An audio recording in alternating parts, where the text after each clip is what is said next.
নমস্কাৰ মই মৌজিদ বন্ধুসকল কলকাতা চাওঁজি সন্ধিয়াৰ 7টা গুৰুত্বপূৰ্ণ খবৰ। প্ৰথমটো খবৰ, মুছলমানৰ ভোট নালাগে বিজেপিক। সকলো চৰকাৰী সুবিধা পায়ো বিজেপিক মুছলমানে ভোট নিদিয়ে। সেয়া আগন্তুক নিৰ্বাচনত মুছলমানৰ ভোট নালাগে বিজেপিক। এই মন্তব্য কেন্দ্ৰীয় মন্ত্ৰী গিৰিৰাজ সিঙৰ। আৰু কেন্দ্ৰীয় মন্ত্ৰীগৰাকীৰ এই মন্তব্যৰ পিছতে এতিয়া দেশজুৰি বিতৰ্ক। মুছলমানৰ বিৰুদ্ধে মন্তব্য কৰি এইবাৰ ৰুখত পৰিছে বিজেপিৰ মন্ত্ৰী। আগন্তুক নিৰ্বাচনত মুছলমানৰ ভোট নালাগে বুলি মন্তব্য কেন্দ্ৰীয় মন্ত্ৰীৰ। কেন্দ্ৰীয় মন্ত্ৰী গিৰিৰাজ সিঙৰ বিতৰ্কিত মন্তব্য। মন্ত্ৰীগৰাকীয়ে কয় যে চৰকাৰৰ পৰা সকলো সুবিধা পায়ো বিজেপিক ভোট নিদিয়ে মুছলমানে। মুছলমানসকলক নিমখ হাৰাম বুলি আখ্যা দিলে গিৰিৰাজ সিঙে। আয়ুষ্মান আঁচনিৰ সুবিধা লাভ কৰা এজন মৌলবীক বিজেপিক ভোট দিয়ে নে নাই বুলি সোধা হৈছিল। আৰু এই প্ৰশ্নৰ উত্তৰত বিজেপিক ভোট দিয়া নাই এই বুলি পাকে প্ৰকাৰে কৈছিল মৌলবীজনে।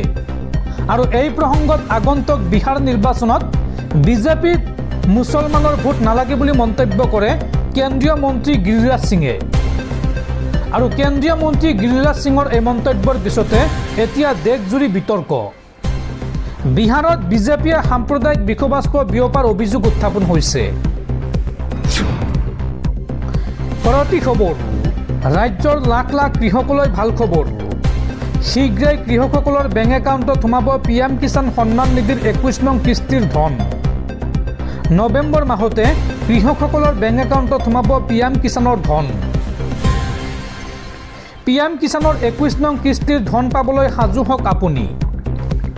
দেশৰ লাখ লাখ কৃষকৰ বাবে ডাঙৰ খবৰ।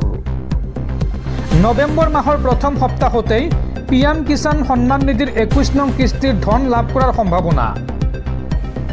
আৰু ইতিমধ্যে দেশৰ 4খন ৰাজ্যৰ কৃষকে লাভ কৰিছে PM কিষাণৰ 21 নং কিস্তিৰ ধন। আৰু যিকোনো মুহূৰ্তত দেশৰ বাকী ৰাজ্যৰ কৃষকসকলৰ একাউণ্টত PM কিষাণৰ ধন লাভ কৰিব বা কৃষকসকলে এই ধন শীঘ্ৰেই লাভ কৰিব। আৰু এইবাৰ নতুন নিয়মেৰে দেশৰ কৃষকৰ একাউণ্টত জমা হ'ব ধন। আৰু ইতিমধ্যে দেশৰ 4খন ৰাজ্যৰ কৃষকৰ একাউণ্টত সোমাইছে PM কিষাণৰ 21 নং কিস্তিৰ ধন। সেই 4খন ৰাজ্য হৈছে ক্ৰমে পাঞ্জাৱ, হিমাচল প্ৰদেশ, উত্তৰাখণ্ড আৰু জম্মু কাশ্মীৰ। এই 4খন ৰাজ্যত ইতিমধ্যে বিতৰণ কৰা হৈছে PM কিষাণৰ 21 নং কিস্তিৰ ধন। বান আৰু বৰষুণৰ বাবে এই 4খন ৰাজ্যত আগতীয়াকৈ দিয়া হৈছে PM কিষাণৰ ধন। আৰু শীঘ্ৰেই দেশৰ আন ৰাজ্যৰ কৃষকৰ একাউণ্টতো জমা হ'ব 21 নং কিস্তিৰ ধন। আৰু 21 নং কিস্তিৰ ধন পাবলৈ আজিয়েই কৰক eKYC আপডেট। যদি আপোনাৰ eKYC আপডেট কৰা নাই তেন্তে শীঘ্ৰেই কৰি লওক। আৰু যিসকলৰ eKYC আপডেট কৰা আছে তেওঁলোকে কৰিব নালাগে। এই সন্দৰ্ভত কিবা আপোনাৰ অভিযোগ থাকিলে বা কিবা জানিবলগীয়া থাকিলে এই নম্বৰত আপুনি ফোন কৰক। মুকলি কৰা হৈছে হেল্পলাইন নম্বৰ। নম্বৰটো এতিয়াই লিখি ৰাখক 155261। পৰৱৰ্তী খবৰ, পুনৰ বিশ্বকপাই যোৱা ভয়ংকৰ বিমান দুৰ্ঘটনা। এইবাৰ আকাশৰ পৰা সাগৰত পৰিল এখন বিমান। অৱতৰণৰ পাছতে উফৰি গৈ সাগৰত পৰিল এই বিমানখন। এই ঘটনাত থিতাতে মৃত্যু 2জন লোকৰ। এইবাৰ আকাশৰ পৰা সাগৰত পৰিল এখন বিমান। প্ৰচণ্ড শব্দ কৰি দুটুকুৰা হৈ সাগৰত পৰিল বিমানখন। উৰণৰ সময়তে নিয়ন্ত্ৰণ হেৰুৱাই এখন বাহনক খুন্দা মাৰে এই বিমানখনে। আৰু ইয়াৰ পিছতে ৰানৱেৰ পৰা উফৰি গৈ বিমানখন পৰিল সাগৰত। এই দুৰ্ঘটনাৰ সময়ত কাৰ্গো বিমানখনত আছিল 4জন যাত্ৰী। ভয়ংকৰ বিমান দুৰ্ঘটনাত প্ৰাণ হেৰুৱালে 2জন লোকে। ডুবাইৰ পৰা হংকঙৰ দিশে উৰা মাৰিছিল এই কাৰ্গো বিমানখন। আৰু হংকং ইণ্টাৰনেশ্যনেল বিমানবন্দৰত অৱতৰণৰ সময়তে এই দুৰ্ঘটনা সংঘটিত হয়। দৰ্শকসকল আৰু বহুতো গুৰুত্বপূৰ্ণ খবৰ আছে। তাৰ আগতে আপোনাক জনাওঁ যে যদি আপুনি এতিয়ালৈকে এইটো ভিডিঅ'ত লাইক কৰা নাই তেন্তে এতিয়াই ভিডিঅ'টোত লাইক কৰি দিয়ক। আৰু এনেকুৱা ধৰণৰ ভিডিঅ'সমূহ নিতৌ চাবলৈ চেনেলটো ছাবস্ক্ৰাইব কৰি কাষত থকা বেল আইকনটো প্ৰেছ কৰি ৰাখক। পৰৱৰ্তী খবৰ, জুবিন গাৰ্গৰ মৃত্যুৰ তদন্তক লৈ ডাঙৰ খবৰ। আজি ছিংগাপুৰলৈ উৰা মাৰিব SITৰ 2জনীয়া দল। জুবিন গাৰ্গৰ মৃত্যুৰ ঘটনাৰ তদন্ত কৰিবলৈ ছিংগাপুৰলৈ যাব এই দলটো। SITৰ মুৰব্বী মুন্না প্ৰসাদ মুন্না প্ৰসাদ গুপ্তাৰ নেতৃত্বত যাব এই দুজনীয়া দলটো। পৰৱৰ্তী খবৰ, আজি পোহৰৰ উৎসৱ দীপাৱলী। এগছি বন্তিৰে উজ্বলাই তোলক আপোনাৰ পদূলি। আলোকৰ বন্তিৰে উদ্ভাসিত হৈ পৰক ধৰণী। আমাৰ প্ৰতিগৰাকী দৰ্শকলৈ পোহৰৰ উৎসৱ দীপাৱলীৰ শুভেচ্ছা জনাইছোঁ। পৰৱৰ্তী খবৰ, নলবাৰীত 8 বিঘা মাটিত নিৰ্মাণ কৰা হ'ব মায়াবিনী নামৰ এখন বন্য অৰণ্য। আৰু এই অৰণ্যখনৰ সন্মুখত থাকিব জুবিন গাৰ্গৰ এটা প্ৰতিমূৰ্তি। লগতে থাকিব জুবিন গাৰ্গৰ গীতৰ সংগ্ৰহালয়ো।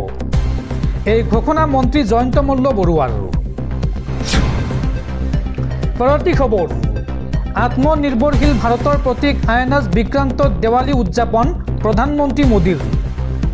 পানাজীত সম্পূৰ্ণ গোপনীয়তাৰে বিক্ৰান্তত যাত্ৰা প্ৰধানমন্ত্ৰী মোদীৰ।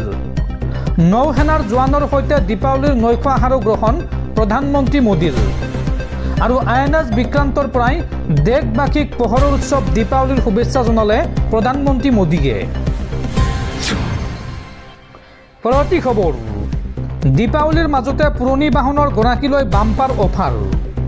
এই দীপাৱলীৰ সময়ত আপুনি পুৰণি বাহন স্ক্ৰেপিং কৰি নতুন বাহন ক্ৰয় কৰিলে লাভ কৰিব বৃহৎ সকাহ। পৰিবহণ বিভাগে দিছে বৃহৎ অফাৰ। ৰাজ্যৰ লাখ লাখ যান বাহনৰ গৰাকীলৈ ডাঙৰ খবৰ। বৃদ্ধি কৰা হৈছে পুৰণি বাহনৰ এককালীন নিষ্পত্তিৰ সময়সীমা। 2026 বৰ্ষৰ 31 মাৰ্চলৈকে বৃদ্ধি কৰা হৈছে এককালীন নিষ্পত্তিৰ সময়সীমা। চলাচলৰ অনুপযোগী বাহনৰ গৰাকীয়ে আজিৰ পৰাই গ্ৰহণ কৰক এই সুবিধা।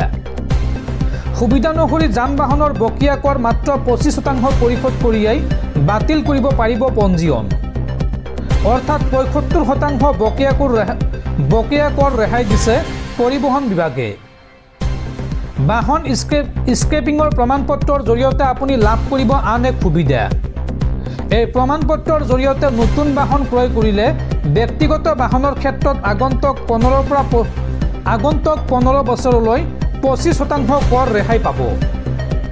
আৰু বাণিজ্যিক বাহনৰ ক্ষেত্ৰত 8 বছৰলৈকে 15% কৰ ৰেহাই পাব। এই ডাঙৰ মন্তব্য ৰাজ্যৰ পৰিবহণ বিষয়া গৌতম দাসৰ।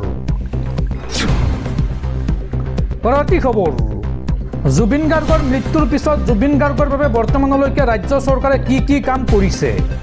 বিগত এটা মাহে জুবিন গাৰ্গৰ বাবে তৎপৰতাৰে চৰকাৰে কৰা কামৰ আভাস এইবাৰ সামাজিক মাধ্যমত দাঙি ধৰিলে মন্ত্ৰী পীযুষ হাজৰিকাই।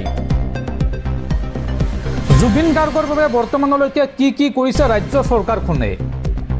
সামাজিক মাধ্যমত এই সন্দৰ্ভত কামৰ আভাস দাঙি ধৰিলে মন্ত্ৰী পীযুষ হাজৰিকাই। মন্ত্ৰী পীযুষ হাজৰিকাই উল্লেখ কৰা অনুসৰি ছিংগাপুৰৰ পৰা অসমলৈ জুবিন গাৰ্গৰ নশ্বৰ দেহ লৈ অনাৰ পৰা আৰম্ভ কৰি জুবিন গাৰ্গৰ ঘটনাক লৈ ৰাইজৰ পক্ষত আছে ৰাজ্য চৰকাৰ। ঘটনা সন্দৰ্ভত ক্ষিপ্ৰতাৰে ৰাজ্য চৰকাৰৰ নিৰ্দেশতেই চলি আছে তদন্ত। ছিংগাপুৰৰ প্ৰৱাসী অসমীয়াকো চৰকাৰৰ নিৰ্দেশতেই হাজিৰ কৰোৱা হয় অসমত। আৰু এনেদৰে দীঘলীয়া কামৰ তালিকা প্ৰকাশ কৰিলে মন্ত্ৰী পীযুষ হাজৰিকাই।